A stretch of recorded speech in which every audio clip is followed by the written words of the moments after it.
বিনিয়োগকারী বন্ধুরা, আসসালামু আলাইকুম। আশা করি আপনারা ভালো আছেন। আমি এখন আপনাদের জন্য একটা ফার্মাসিউটিক্যাল সেক্টরের অ্যানালিসিস শেয়ার করব। এটার জন্য আপনারা রিকোয়েস্ট করছেন, এই জন্যই দেয়া।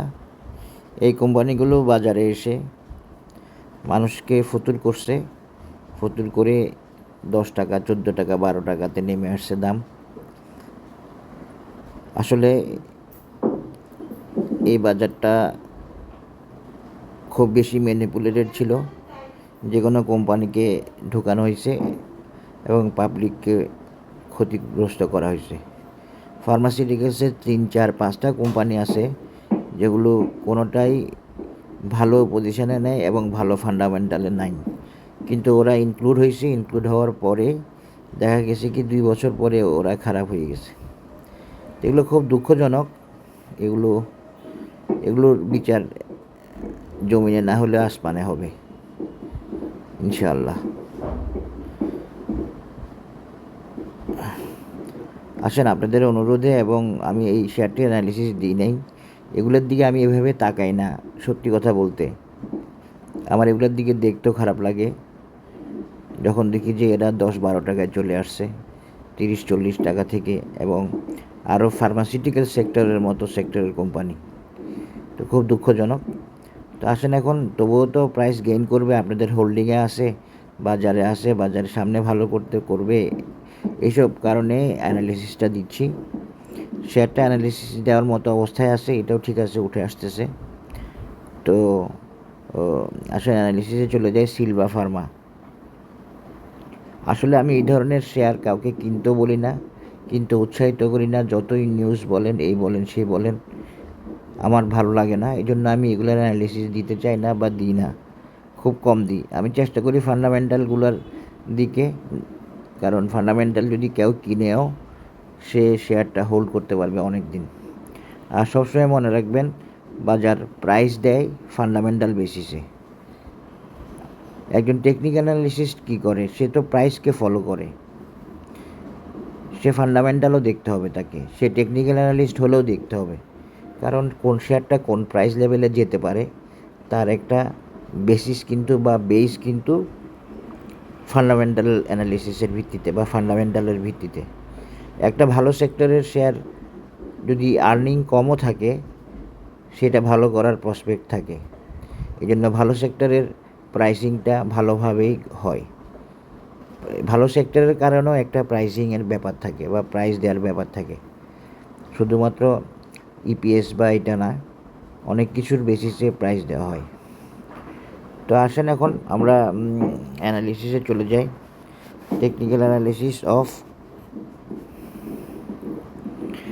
Silva Pharma. Silva farmer fundamental আমি দেখি নাই, না দেখে অ্যানালিসিস দিচ্ছি। Silva farmer up trend, bullish, by signal সব ঠিক আছে, তবে সিলভা ফার্মার কিছু সমস্যা আছে। ওই সমস্যাগুলো সিলভা ফার্মাকে সমাধান করতে হবে।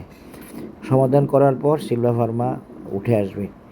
আমি এখানে যেটা দেখতে পাচ্ছি, এখানে দেখেন সামান্য সাইডওয়ে, এই সাইডওয়েটা কিন্তু আসলে ওই সমস্যাটার জন্য। তো এই সমস্যাগুলো ওভারকাম করলে সিলভার ফার্মা দেখেন বর্তমানে বুলিশ, বাই সিগন্যাল আছে, ইচিমোকুতে ফিউচার ক্লাউড গ্রিন আছে, এমএসিডি আপিস আছে, কিন্তু পজিটিভ ডাইভারজেন্স মানে খারাপ, কনভারজেন্স মানে ভালো, এভাবে ধরে নেবেন, পজিটিভ ডাইভারজেন্স। সুতরাং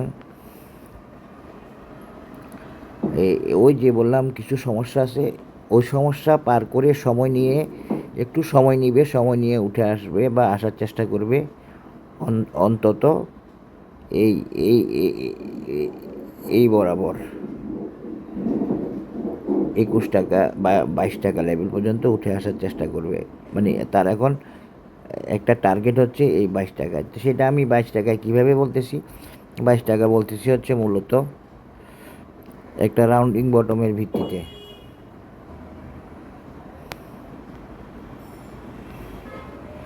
একটা রাউন্ডিং বটম হতে পারে এই ভিত্তিতে। ওই বেসটা কি? এটা হলো ফ্লোর।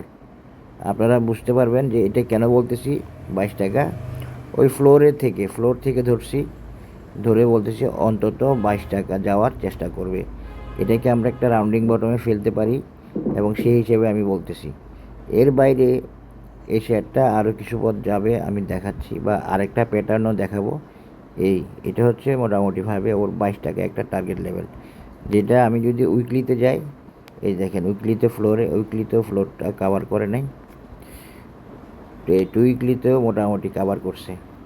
তো 22 টাকার আগে 20 টাকাও একটা রেজিস্ট্যান্স ধরবেন, সিলভার ফার্মার। তবে সিলভার ফার্মা কিছুটা স্ট্রাগল করবে উঠে আসার জন্য, কিছুটা সময় নিবে। একটা না এইভাবে এখনই উঠে আসার ব্যাপারে একটু সন্দেহ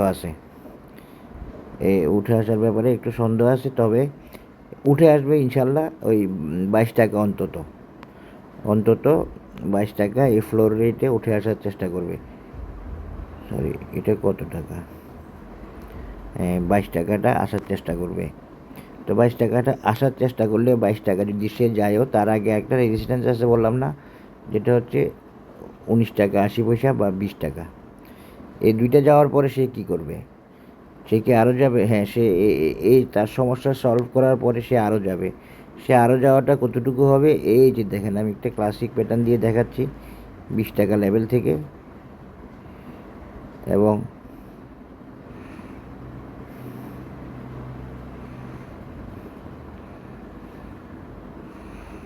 ক্লাসিক সিহর্স প্যাটার্ন, এই 22 টাকা। আরেকটা আছে হলো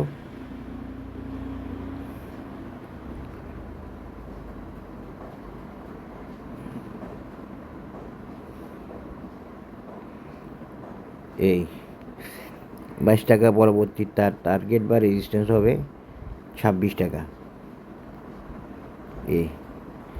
এটাও ভ্যালিড থাকবে, এটাও ভ্যালিড আছে পরবর্তীতে এইটা। তবে বললাম যে 22 টাকা যাওয়ার জন্য একটু কষ্ট হবে, একটু সময় নিতে পারে, একটু টাইম কারেকশান হবে।